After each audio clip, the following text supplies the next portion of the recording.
Dieu, tu es tout pour moi.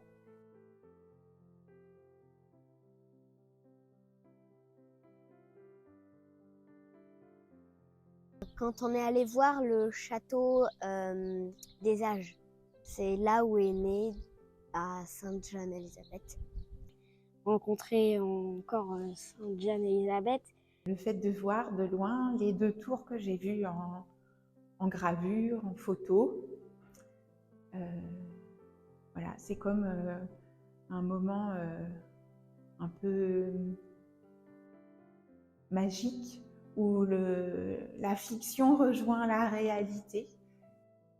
Et on a été invités à réfléchir un peu au lieu d'où on vient, à nos racines, à ce qu'on a reçu. Et c'était très beau déjà de prendre le temps pour être amené à notre propre source. Et puis on a enchaîné avec l'église Saint-Génie-Tours où on a été invités à faire mémoire de notre baptême. Nous avons déposé des cailloux avec nos prénoms de baptême et nos dates de baptême. Et ça nous permet de revenir au début de notre vie chrétienne. Et aussi à se souvenir un peu du baptême de chacun. Les visages divers des enfants qui étaient heureux, des adultes, des parents qui étaient là, et d'avoir vécu cette rencontre ensemble dans la joie. Comme l'une d'entre nous a dit, voilà, chacun a pu partager en vérité. Il y a bien des moments où je me suis sentie légitime de me dire que je faisais partie de la famille des Filles de la Croix. Pas vraiment, parce que j'avais déjà lu beaucoup de livres sur elle.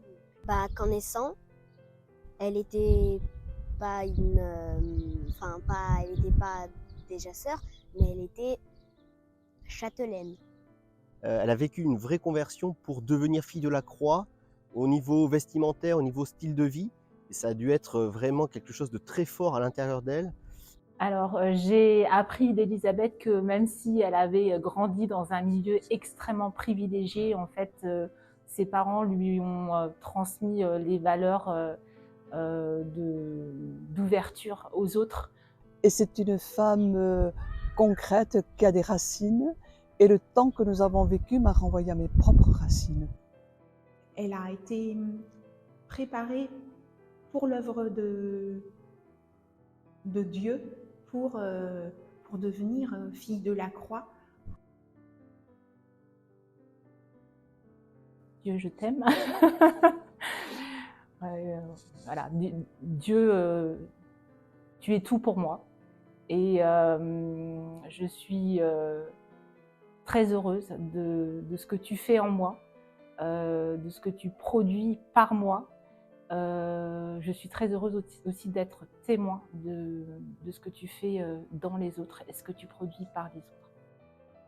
C'est celui une nouvelle fois, un envoi vers le quotidien à partir des fruits du week-end.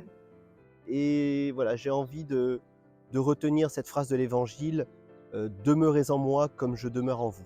C'est le Dieu qui fait toutes choses nouvelles et qui fera encore de choses nouvelles. Et c'est l'élan que m'inspire ce week-end. Faire des choses nouvelles ensemble pour la joie du monde et pour la joie de chacun. Merci. Merci Dieu pour ce que tu nous fais. C'était très chouette ce week-end. Il me donne l'envie d'être gentil avec tout le monde.